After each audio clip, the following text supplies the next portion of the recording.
میرا نام اجمل ہے۔ میں ایک ڈاکٹر تھا اور حیدرآباد کا رہنے والا ہوں۔ مجھے بڑے سے ہسپتال میں نوکری نہیں مل سکتی تھی، لیکن میں ایک محلے میں کلینک بنا کر بیٹھ گیا۔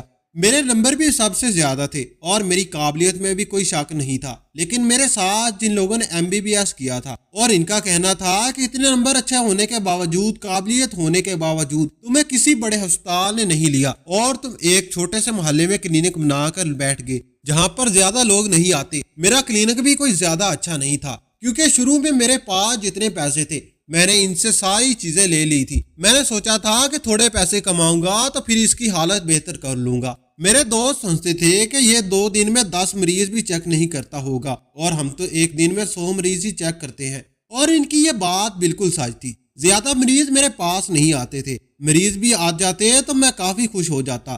دراصل اس کے پیچھے ایک وجہ تھی، میں انسانیت کی خدمت کرنا چاہتا تھا، اس لیے نہیں کہ میں کوئی اچھا انسان تھا۔ ویسے بھی جو ڈاکٹر بنتا ہے وہ یہی کہتا ہے کہ میں نے انسانیت کی خدمت کرنی ہے، لیکن کچھ ڈاکٹرز کے اندر انسانیت نہیں رہتی۔ خیر، یہ ایک الگ معاملہ ہے۔ میری ایک منگیتر تھی جو مجھ سے بہت محبت کرتی تھی، وہ میری کزن بھی تھی، ہماری منگنی ہو چکی تھی، میں بھی اس سے بہت پیار کرتا تھا۔ لیکن جب میں ڈاکٹر بن گیا تو میری ماں نے اس کا رشتہ کہہ کر ٹھکرا دیا کہ میرا بیٹا ڈاکٹر بن گیا ہے، اور آپ کی بیٹی نے تو میٹرک بھی پاس نہیں کیا۔ وہ دل سے مجھے چاہتی تھی۔ جب اسے یہ پتا چلا کہ اس کی شادی میرے ساتھ نہیں ہوگی تو اس نے خودکشی کر لی۔ وہ بہت خوبصورت تھی، اس کی عمر صرف 19 سال تھی۔ میں نے اپنی ماں سے کہہ دیا تھا کہ میں اس سے ہی شادی کروں گا، لیکن میری کزن نے جلد بازی میں آ کر اپنی زندگی ختم کر لی۔ اس کا نام طاہرہ تھا۔ اس کے جانے کے بعد میرے دل پہ ایک بوجھ سا بن گیا تھا، جس کو کم کرنے کے لیے میں کوئی نیکی کا کام کرنا چاہتا تھا، اس لیے محلے میں آ کر بیٹھ گیا۔ اس محلے کے لوگ ویسے بھی جاہل تھے، پڑھے لکھے نہیں تھے، یہاں چوری چکاری بہت ہوتی تھی۔ میں رات بہت دیر تک بیٹھا کرتا تھا، کیونکہ گھر جا کر میں نے کچھ نہیں کرنا ہوتا تھا۔ میں اپنی ماں کے گھر نہیں جاتا تھا، ایک چھوٹا سا گھر کرائے پر لیا ہوا تھا۔ طاہرہ کی موت کے بعد میری ماں سے میرا جھگڑا ہو گیا تھا۔ میں نے اپنی ماں کو طاہرہ کی موت کا ذمہ دار سمجھا تھا، کیونکہ اگر میں ڈاکٹر بن گیا تھا تو کیا میں نے کوئی اعلیٰ شرف حاصل کر لیا تھا جو طاہرہ جیسی لڑکی میری بیوی نہیں بن سکتی تھی۔ اس میں کیا برائی تھی؟ خوبصورت تھی، گوری رنگ کی مالک تھی، گھرداری میں بھی بہت آگے تھی۔ سب سے بڑھ کر یہ کہ ہم دونوں ایک دوسرے کو پسند کرتے تھے، بس فرق صرف تعلیم کا تھا۔ میں اپنی زندگی کی مصیبتوں میں الجھا ہوا ایک عام سا انسان تھا۔ ایک دن رات کو اکیلا بیٹھا تھا، میرے پاس اتنے پیسے نہیں تھے کہ میں کوئی کمپاؤنڈر یا نرس رکھ لیتا، سارے کام میں خود ہی کرتا تھا۔ میں اکیلا بیٹھا تھا جب ایک بوڑھا آدمی میرے کلینک پر ایک لڑکی کو اٹھا کر لے آیا اور اس لڑکی کو کالی چادر میں لپٹا رکھا تھا۔ اس کے ساتھ 3 لڑکے اور بھی تھے۔ لڑکی شاید بے ہوش تھی۔ مجھے کہا کہ ڈاکٹر صاحب اس کا علاج کر دیں، اس کو ہوش نہیں آ رہا۔ میں بھی حیران ہوا اور اس کو فوراً چیک کیا۔ میں نے دیکھا کہ اس کے جسم پر خون لگا ہوا تھا، اس کی حالت بہت خراب تھی۔ میں نے جلدی اس کے زخموں پر پٹی کی، اس کو ایک ایسا انجیکشن لگایا جس کی وجہ سے وہ جلدی ہوش میں آ گئی۔ جب اسے ہوش آیا تو وہ مجھے عجیب نظروں سے دیکھ رہی تھی۔ میں نے کہا کہ میں ڈاکٹر ہوں۔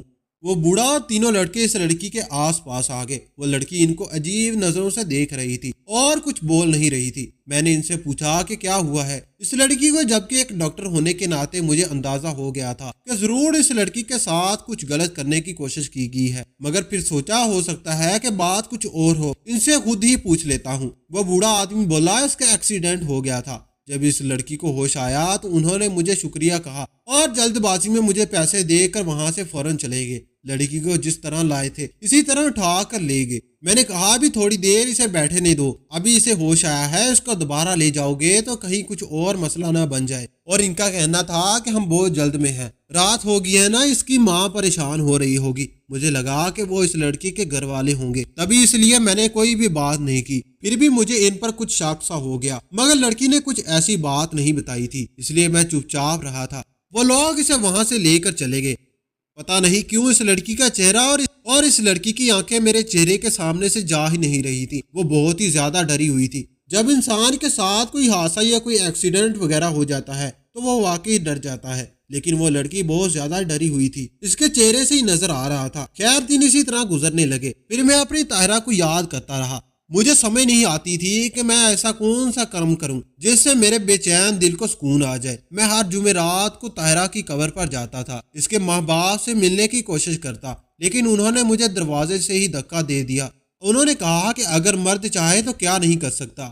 تم اپنی ماں کے سامنے کھڑے ہو جاتے تو تمہیں ہماری بیٹی سے شادی کرنے سے کوئی روک نہیں سکتا تھا، لیکن تم نے اپنی ماں کا ساتھ دیا۔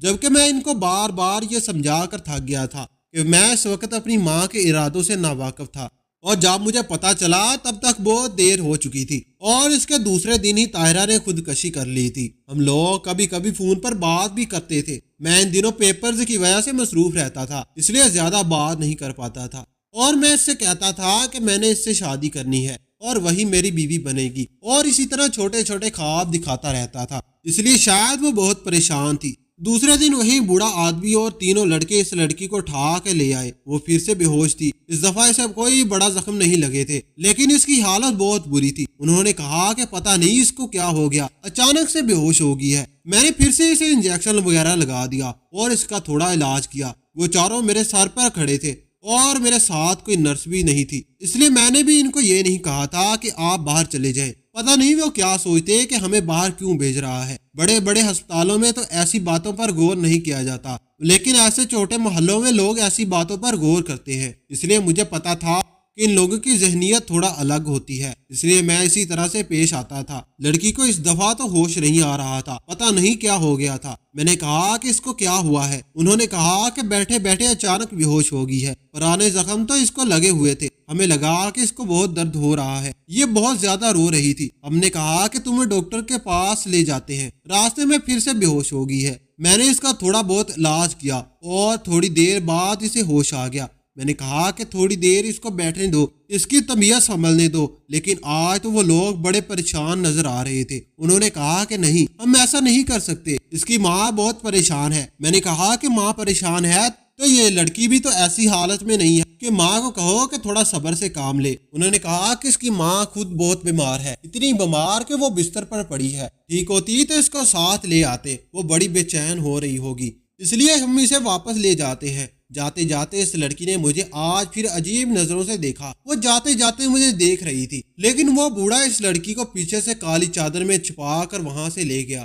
مجھے ایسے لگا جیسے وہ لڑکی مجھ سے کوئی بات کرنا چاہتی تھی، مجھے کچھ بتانا چاہتی تھی۔ دراصل میں اپنی پریشانی کو لے کر اتنا پریشان تھا کہ مجھے انسان پریشان لگتا، مجھ تو صرف ایسا لگتا کہ ساری دنیا میں ہی صرف دکھ اور مصیبت ہے، یہاں کوئی کسی سے پیار نہیں کرتا۔ ہر انسان کی زندگی میں کوئی نہ کوئی مسئلہ ہے، کیونکہ میری اپنی زندگی میں اتنا بڑا مسئلہ تھا۔ جب محبت ہوتی ہے ساری دنیا خوبصورت لگنے لگتی ہے، اسی طرح انسان جب کسی مصیبت میں ہوتا ہے وہ سمجھتا ہے کہ سارے ہی مصیبت میں ہیں، سب کچھ بیزار ہے، کوئی کچھ نہیں ہے۔ میرے ساتھ بھی یہی کچھ ہو رہا ہے۔ ایک دن میں ایک بات پر زیادہ حیران ہوا جب مجھے طاہرہ کی بہن نے فون کیا اور اس نے کہا کہ ویسے تو میں بھی کم ناراض ہوں، لیکن طاہرہ تمہارے لیے ایک چیز چھوڑ گئی ہے جو کہ تمہاری امانت ہے اور میں تم تک پہنچا دینا چاہتی ہوں۔ تم مجھے اپنا پتہ بتا دو، میں تمہارے گھر نہیں آ سکتا تو تمہاری ماں باتیں کرے گی۔ میں نے کہا کہ میں اپنی ماں کے ساتھ نہیں رہتا، لیکن تمہیں یہاں آنے کی ضرورت نہیں ہے، نہیں تو لوگ نہ جانے کیا سمجھے گے کہ میں نے اسے کلینک کا پتہ بتا دیا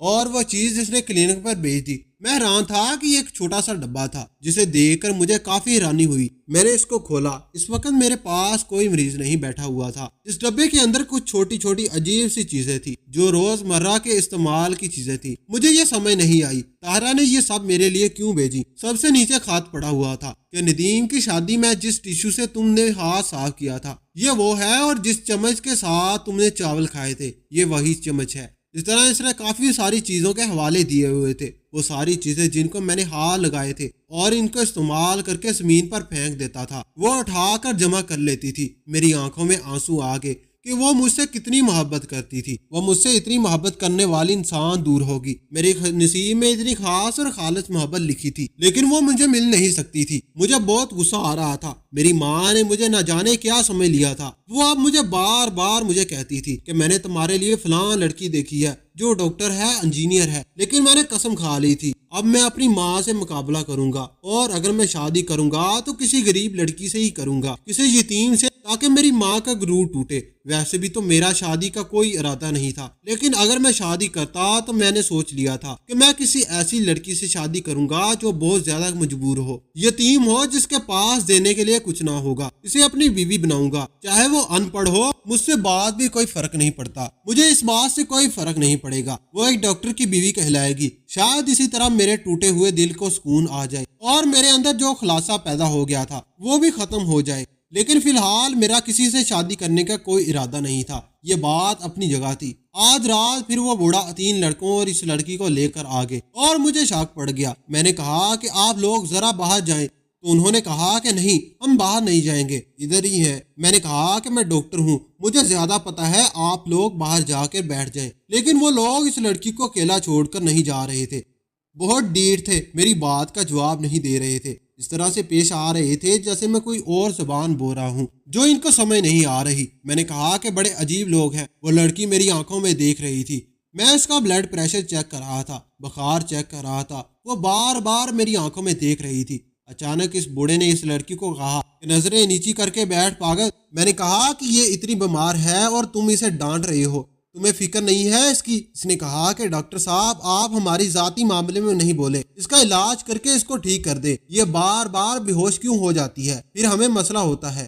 ایک لڑکے نے اس کے کندھے پر ہاتھ رکھا اور بولا کہ مطلب ہم لوگ پریشان ہو جاتے ہیں۔ اس نے اپنی بات بدل دی اور اس دفعہ تو مجھے شک پڑ گیا اور میں اس لڑکی سے بات کرنا چاہتا تھا، لیکن ان لوگوں نے مجھے بات ہی نہ کرنے دی اور میں نے اس بارے میں سوچا، مجھے بڑا پچھتاوا ہوا، کہیں اس لڑکی کے ساتھ کچھ برا تو نہیں ہو رہا تھا۔ مجھے اس سے پوچھنا چاہیے تھا کہ روز بے ہوش کیوں ہو جاتی ہے۔ اور یہ سب تو شکل سے بالکل بھی مجھے اچھے لوگ نہیں لگتے تھے، عجیب و غریب قسم کے اواباش لاپرواہ قسم کے لڑکے تھے، اور بوڑھا آدمی تو انتہائی بدتمیز تھا، ایسے لگ رہا تھا جو پورا دن چونک میں کھڑے رہتے ہیں اور ادھر ادھر لڑکیوں کو دیکھتے رہتے ہیں۔ لیکن اس دفعہ میں نے سوچ لیا تھا کہ اگر یہ لوگ اسے دوبارہ لے آئے تو میں کچھ نہ کچھ ضرور کروں گا، اور ایسا ہی ہوا، وہ لوگ اسے دوبارہ لے آئے۔ اس دفعہ اس کی حالت بہت بری تھی، اسے زخم لگے ہوئے تھے۔ میں نے کہا کہ اس کو کیا ہوا؟ انہوں نے کہا کہ اس کا ایکسیڈنٹ ہو گیا کیونکہ اس کو چکر آتے ہیں، یہ بازار گئی تھی اور راستے میں بے ہوش ہوگی، جبکہ اس ٹائم رات کے 11 بجنے والے تھے۔ یہ کون سا ٹائم تھا کہ وہ بازار گئی ہوگی اور کس ٹائم بے ہوش ہوگی؟ کیونکہ اس ٹائم کو تو کوئی بازار نہیں جاتا، بازار بند ہو جاتے ہیں، یعنی وہ لوگ صاف جھوٹ بول رہے تھے۔ میں نے کہا کہ مجھے اس کو چیک کرنا ہوگا اور زخم پر ٹانکے لگانے ہوں گے، آپ لوگ یہیں پر بیٹھے، میں ڈاکٹر ہوں، مجھے زیادہ بہتر پتا ہے، اگر آپ لوگوں نے علاج کروانا ہے تو مجھے اپنے طریقے سے علاج کرنے دے۔ میں نے بھی زیادہ سختی سے بات کی تو وہ لوگ بھی پریشان ہو گئے، کیونکہ شاید وہ اسے کہیں اور نہیں لے جانا چاہتے تھے۔ وہ لوگ باہر بیٹھ گئے اور میں اس لڑکی کو اندر بنے ایک کمرے میں لے گیا جو میں نے بنایا ہوا تھا۔ کسی مریض کو اگر کسی کو ڈرپ لگانے کی ضرورت ہوتی تو یہاں پر لٹا کر ان کو ڈرپ لگا۔